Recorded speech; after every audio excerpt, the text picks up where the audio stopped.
Welcome to the Explainer.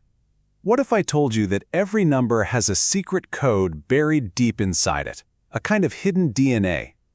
Well, today we're going to unlock it by digging into one of the most fundamental ideas in all of math, prime factorization. To get our heads around this, let's start with a puzzle.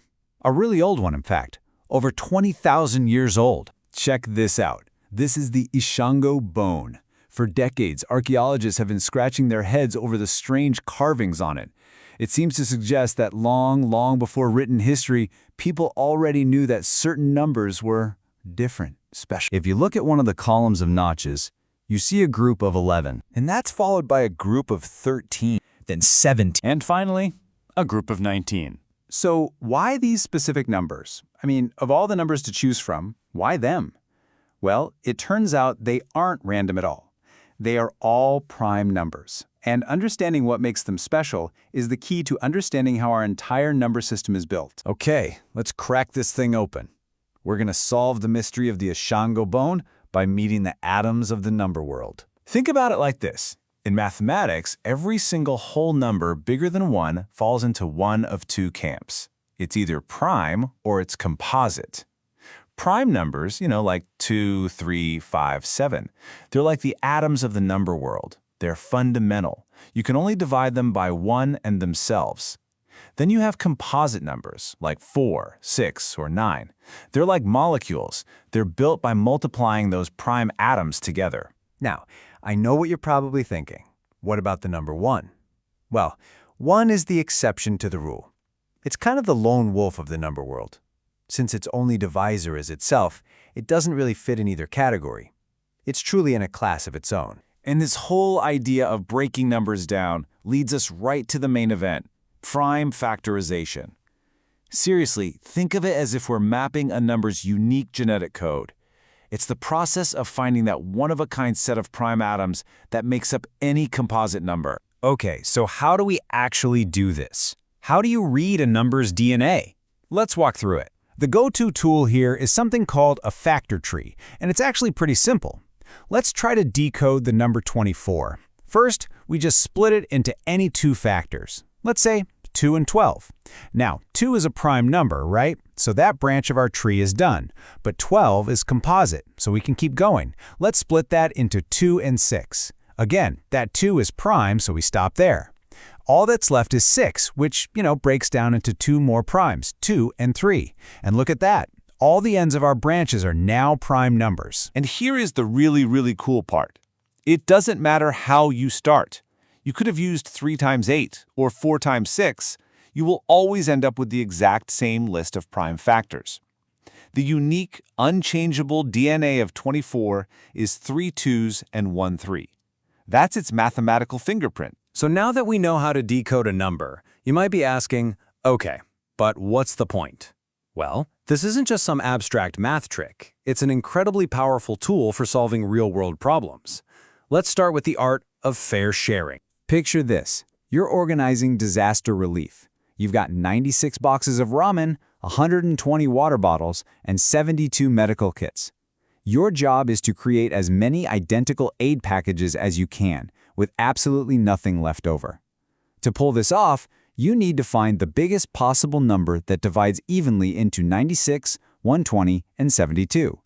In math, we call that the greatest common divisor, or GCD. So, first step, we map out the prime DNA for each number. Then, to find the GCD, we play detective. We look for the prime factors that all 3 numbers share. Let's see. Okay, they all have 2s, and they all have 3s. Now for each of those shared factors, we grab the one with the lowest power we can find. For the factor 2, the lowest power is 2 cubed. For the factor 3, it's just a single 3. Then we just multiply those common parts together. 2 cubed times 3 gives us 24. And there it is. That's our magic number. We can create exactly 24 identical aid packages, distributing everything perfectly. No waste. Pretty neat, right? But this prime DNA isn't just good for splitting things up. It's also fantastic for figuring out when things are going to sync up. It's all about finding the rhythm of repetition. Here's a situation I'm sure we've all been in. You've got 2 buses on different schedules. One leaves every 10 minutes, the other every 25. To figure out when they'll next be at the bus stop at the same time, we need a different tool from our prime DNA toolkit, the least common multiple, or LCM. So once again, we start by decoding the numbers. 10 is just 2 times 5. 25 is 5 squared. Now, for the LCM, we do things a little differently. We take every prime factor that appears in either number. In this case, that's 2 and 5.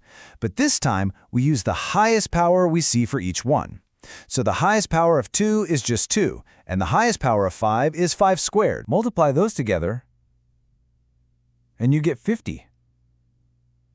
The LCM tells us the cycles will align every 50 minutes. So, since they both left at 11 a.m., they'll be departing together again at 11:50 a.m. Simple as that. Okay, so this is all really handy for buses and relief supplies, but the impact of prime numbers goes way, way beyond that. It's actually a fundamental cornerstone of our entire modern world. I mean, these same principles pop up everywhere. You can use them to generate beautiful, complex patterns in art, and even to predict the grand, interlocking cycles of the planets. But their most powerful and important job today is the one we can't see, the one that keeps our digital lives secure. Here's the billion-dollar secret. Modern internet security is basically just a giant prime factorization problem. It's incredibly easy for a computer to take two massive prime numbers and multiply them together. That's a piece of cake. But, and this is the absolute key, it is practically impossible, even for the world's most powerful supercomputers, to take that giant resulting number and work backwards to find the two original primes. That very difficulty, that's what's protecting your email, your credit card, your entire digital life right now. So just think about that. We've gone from a 20,000-year-old carving on a piece of bone all the way to the unbreakable encryption that runs the modern world. The secret DNA of prime numbers really is a fundamental code of the universe. So the next time you see a number, just remember, it has a story. It has a unique identity that connects some of our oldest mysteries to our most futuristic technology.